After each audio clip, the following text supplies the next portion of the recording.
JP Morgan, the big bank that everybody loves to hate. But we should pay special attention to what they are telling us about gold and silver for 2025 and heading into 2026. I'll explain why in this video as we explore.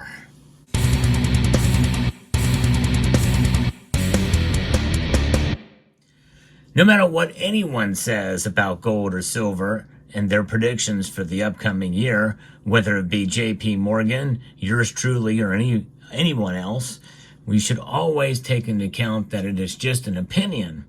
But some opinions have merit if they get some of their predictions and analysis correct. And that's exactly what JP Morgan has done about gold for the past 2 years, according to barons.com. We're going to get into that in a moment. But if precious metal prices go down, well, it's always a good opportunity to make a purchase. And my friends over at Summit Metals, they've got a good deal going right now for new customers. And I'm going to post in the description the special code you can enter for 5 ounces of silver, generic silver, for spot price. So check that out in the description below. They also have other sales as well, and great prices in general for anyone else. So check out summitmetals.com. Barron's is saying that JP Morgan has been right about gold for 2 years, but their prediction for silver also is something we should pay very close attention to. We're going to find out if they are right or not here and see what you think.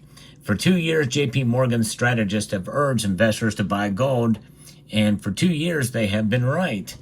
Well, they just came out with another prediction, and they predicted essentially $3,000 gold, and it's now the top commodity to buy. Now, keep in mind that was given out earlier, and they've scaled back from it, but now they are back with it for this year, for the upcoming year here. Gold still looks well situated to hedge the elevated levels of uncertainty around the macro landscape heading into the initial stages of the Trump administration in 2025, according to Natasha Kanava, who's the head of global commodity strategy there. Gold's extended rally is reminiscent of the late 1970s, another period where inflation was a persisting problem. The price has risen 29% this year to a recent $2,667 per ounce as of the writing of that article.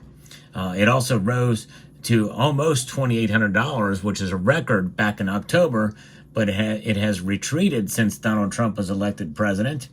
The value of the dollar has risen since the election, and gold generally trades inversely to the dollar.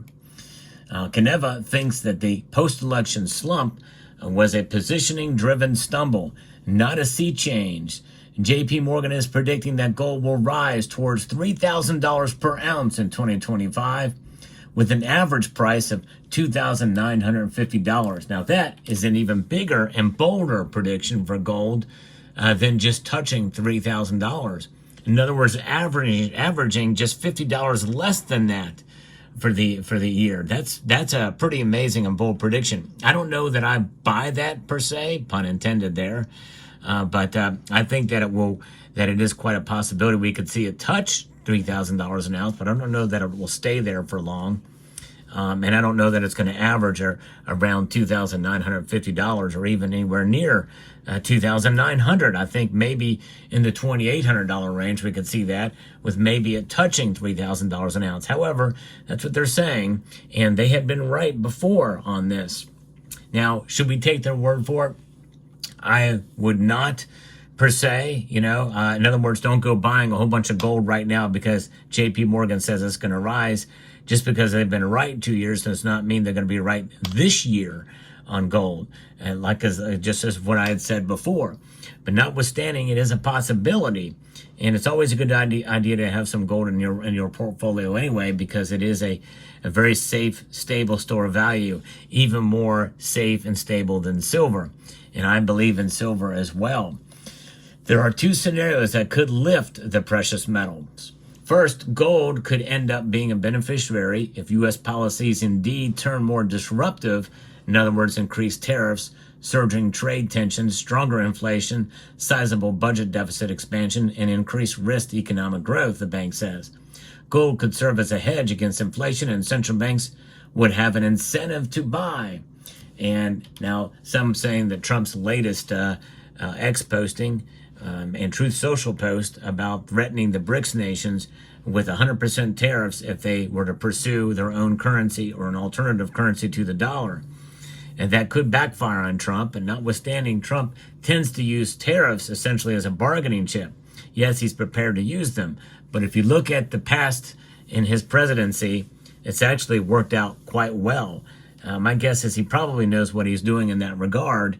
And keeping in mind, in the worst case scenario, well, we provide more products and services for domestic use and bring manufacturing back to the United States, which in turn would stimulate the economy.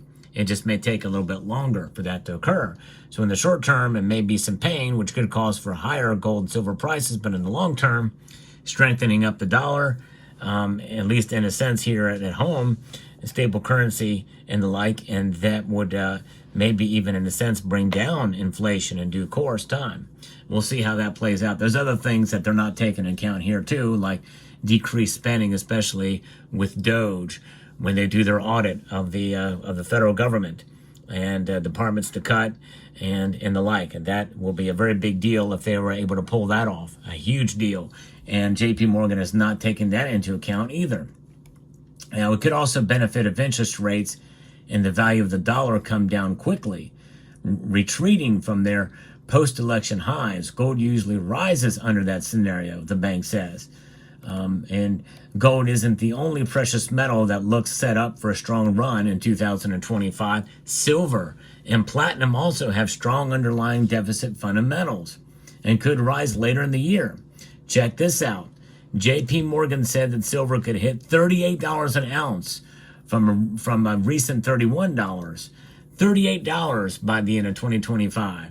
Now, that is actually very believable considering the performance of silver this year in 2024. If we see a repeat of what we've seen this year, then it could very easily hit $38 an ounce. So that is something we should pay attention to here too. And I think that's possible as well because of if the economy does improve and we see more manufacturing, and whether it be domestic or overseas, silver will need to be able to meet the needs of the goods and services, well, mostly goods and services, use products as well that have silver in them. Silver is in a lot of things. It's got a lot of uses. It's a very versatile metal, the most versatile metal on the periodic table, hands down, by far. And that's an intriguing aspect of it, but it also helps and also hurts its price proposition. So that's something that we have to keep in mind as well. Oops, I can't believe it. I dropped the silver eagle. I got to put that back up here. That's not good. This is not good at all. We got to maintain a level of professionalism here on the Salivate Metal channel. We're going to keep things in order here. That's right. You know, God forbid we have something like this get in the way. The old Federal Reserve note, that's how we price things. But when you think about price and the Federal Reserve and what they do, with the Federal Reserve's, it seems like its mission, it was supposed to be stable employment and a stable dollar. But nonetheless, they're stabilizing it, all right, to the downside. 2% inflation, which means they're fine and they're perfectly okay with the dollar losing value. That's robbing us of value of our dollar every single time. You hold these just like this, which, by the way, you should, even though this is the case. It's a losing proposition. And I've held this dollar long enough that it's lost way more than 2%, that's for sure. I don't know how many years I've had this and showed this dollar bill on this channel, but it's been a lot. And every time you've seen it, it's lost that much more value. When you think about it like that, it really starts to make sense. This is guaranteed to lose value. These are, they can fall in price from time to time. They can also rise in price. But in the medium term, they've done very well over the last year. Both metals have risen in price. And over the long course of time, they will preserve your wealth. To me, that's just amazing. And they can't take that away from gold and silver. Nothing can. Not the dollar, not cryptocurrencies, not some bank or what some bank says about it. History is our guide there with gold and silver, and the natural laws of how rare these metals are and how much in demand they are and how much they are needed in our lives, both gold and silver.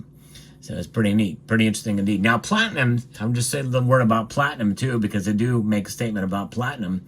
It's trading below $1,000 an ounce, but they say that it's going to rise to $1,200 an ounce. That is very possible as well. Now, JP Morgan isn't the only bank that thinks gold is going to keep going up. Bank of America also expects it to hit $3,000 per ounce and advises investors to buy it if it falls below $2,500 an ounce. Strategists there think Trump's policies could cause inflation to surge, making gold even more attractive, they say. So we'll see how that plays out. Pretty amazing. Now, of course, Bank of America, you know, I'm less inclined to believe what they think. They have an agenda for sure, and they have a long history of an agenda, and it's too bad. So I don't know that I buy their reasoning and logic any more than I would anybody else. But there you have it. So let me know what your thoughts are about gold and silver prices and what JP Morgan says about it. Something we may want to consider.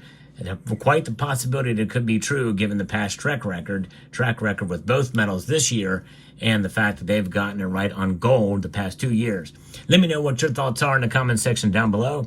Hope you found this video informative, insightful, and educational. Would like to extend a multitude of gratitude to you all for taking the time to watch and to encourage you to please rate, share, comment, and subscribe.